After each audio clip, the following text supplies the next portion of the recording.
YouTube, welcome back to Wtf Rc Cars. So next up, for running through the battery analysis, we have the Yowoo power. I believe that's how it's pronounced, probably wrong, and these are 6,500 milliamp hour, 65C rated, and these are graphene batteries, 3S Lipos and the hard pack.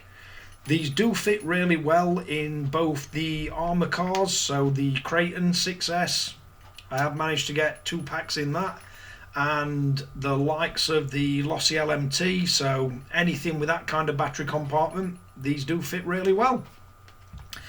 I have changed the connectors on these to EC5s because that's what I prefer. They have got really thick power cables, and they do come with the protective casing around the balance port, and they're also quite easy to clip off. These you just have to get a screwdriver in, and you can take them off if you don't want them on.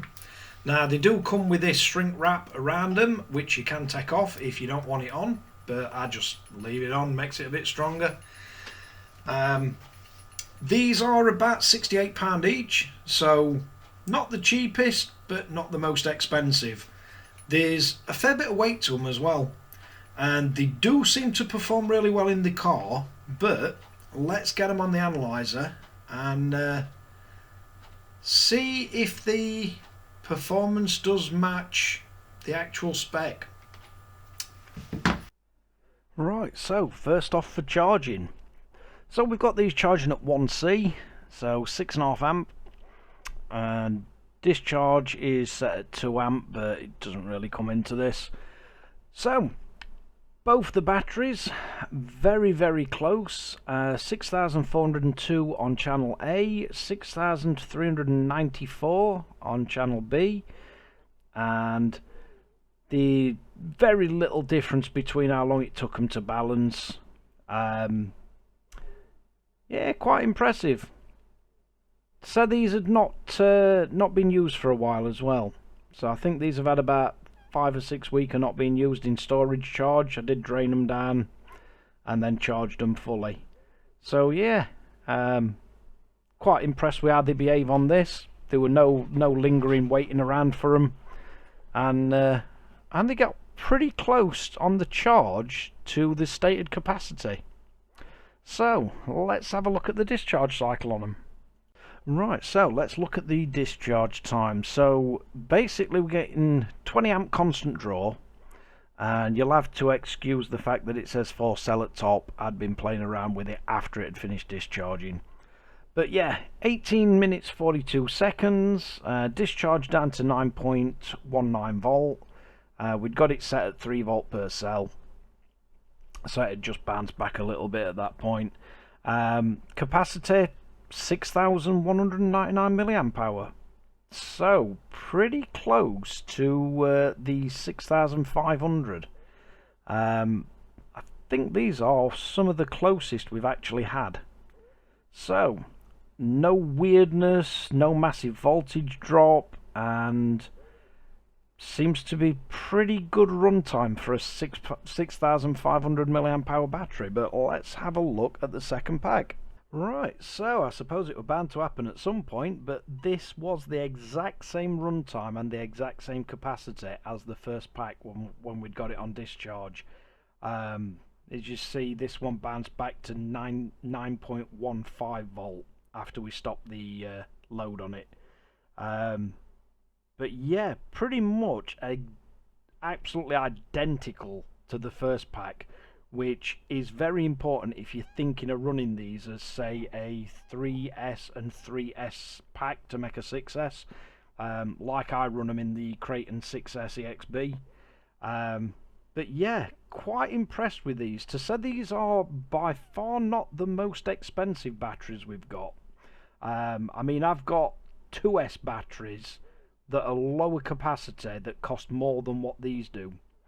So I've been quite impressed with these batteries. But yeah, let's have a look at the internal resistance, see if the good news carries on. Right, so we run internal resistance test on the batteries. The one plugged into channel B, 1 ohm across the board, and still single figures on pack A. Highest being 3 ohms resistance, lowest being 1. So yeah, I would say that doesn't really surprise me with the way the packs behave. They are incredibly well matched and really low internal resistance. So all in all, definitely some of the better packs that we've got, and not the most expensive. Right, let's get to conclusion. Right, so up to now, these are the closest to advertised spec, and certainly with how close these are on the discharge as well, I would have no issues whatsoever running these as a match pair. They charge really well, they discharge exactly the same, and I think you'd be hard pushed to find a closer match set of batteries. And to say you've got 3 cells in each of these, it's quite impressive. The resistance is down in single figures and also very close on all of them. I think only 1 to 2 ohms difference between them, and I think that's because mainly most at cells were 1 ohms resistance. So yeah, the spec is the closest I've had to date to the actual milliamp hour that they do claim. No weird issues with them charging, discharging, and extremely low internal resistance. So yeah, link will be in description. Not the biggest milliamp hour batteries I've got, but to say the 8000s at a 20 amp load, you were only looking about 20 minutes, just over 20 minutes, and these got about 18 something, nearly 19 minutes.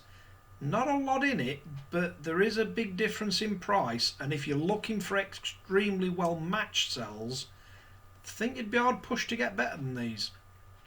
But thanks again for watching Wtf Rc Cars. If you like this kind of video and find it useful, like and subscribe. Don't forget to share to friends and family or anybody else that you might find enjoy it. And I'll catch you guys again in the next one.